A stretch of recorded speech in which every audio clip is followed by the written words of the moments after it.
நீ என்ன சொல்லணும்? இந்த வழக்கு என் மேல தப்பா தொடுத்திருக்கிறாங்க, அதனால தள்ளுபடி பண்ணுங்கன்னு சொல்லியிருக்கணும்.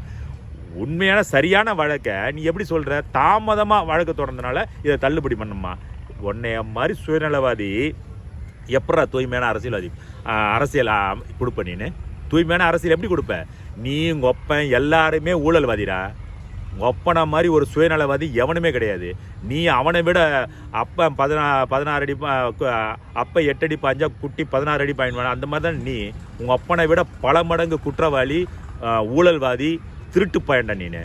திருட்டு பையன் நீ சுத்தமான அரசியல் தர்றதுக்கு வந்திருக்கிறேன்னு சொல்கிற. வெக்கமா இல்லை? மக்கள் திருந்துங்க. இன்னும் இந்த நடிகனை நம்பி இந்த தமிழ்நாட்டை அடமான வச்சு இந்த தமிழர்களுக்கு மீண்டும் மீண்டும் துரோகம் செய்யாதீங்க. இதோட இது நிறுத்தப்படணும். இந்த விஜய் 100க்கு 100 திராவிடர்களின் கைக்கூலியாகவே களமிறக்கப்பட்டிருக்கிறான். இந்த வழக்கு என் மேல தப்பா தொடுத்திருக்கிறாங்க, அதனால தள்ளுபடி பண்ணுங்கன்னு சொல்லியிருக்கணும். உண்மையான சரியான வழக்கை நீ எப்படி சொல்ற? தாமதமா வழக்கு தொடர்ந்தனால இதை தள்ளுபடி பண்ணுமா? உன்னைய மாதிரி சுயநலவாதி எப்படா தூய்மையான அரசியல்வாதி அரசியல் கொடுப்ப? நீனு தூய்மையான அரசியல் எப்படி கொடுப்ப? நீ உங்க ஒப்பன் எல்லாருமே ஊழல்வாதிடா. ஒப்பனை மாதிரி ஒரு சுயநலவாதி எவனுமே கிடையாது. நீ அவனை விட அப்போ 16 அடி அப்போ 8 அடி பாஞ்சா குட்டி 16 அடி பாயிண்ட் அந்த மாதிரி தான் நீ. உங்கள் ஒப்பனை விட பல மடங்கு குற்றவாளி, ஊழல்வாதி, திருட்டு பையன்டா நீனு.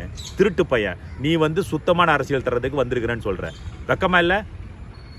மக்கள் திருந்துங்க. இன்னும் இந்த நடிகனை நம்பி இந்த தமிழ்நாட்டை அடமான வச்சு இந்த தமிழர்களுக்கு மீண்டும் மீண்டும் துரோகம் செய்யாதீங்க. இதோட இது நிறுத்தப்படணும். இந்த விஜய் 100க்கு 100 திராவிடர்களின் கைக்கூலியாகவே களமிறக்கப்பட்டிருக்கிறான்.